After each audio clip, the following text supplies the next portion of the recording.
উত্তম পরিকল্পনাকারী এই ভিডিওতে দেখবেন। দেখেন কত যত্ন কইরা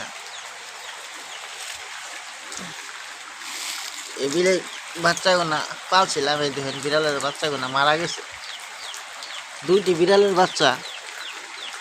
মাটা মারা গেছে আগেই, একটি মারা গেছে কালকে, আজকে আরেকটি মারা গেছে। দেন সুন্দর করে খেয়ে দেয়া। এই দেন দুধেরই এই দুধটা এনে বলছে, এই যে এটা দেখ খাওয়াই শুধু মুখ খাবার পানি। আসলে যার মা নাই দুনিয়াতে তার কিছু নাই, এটাই বুঝলাম। আজকে যদি মা থাকতো বিড়ালের বাচ্চাটি, অবশ্যই আল্লাহ তাআলা বাঁচাইতো। কারণ মার মতো আপন, মার মতো খেদমতকারী সন্তানের জন্য দুনিয়াতে আর কিছু নাই। যার বাপ মা বেঁচে আছে সকলে বাপ মার খেদমত করবে, এটাই আমার কথা। সকলকে ধন্যবাদ।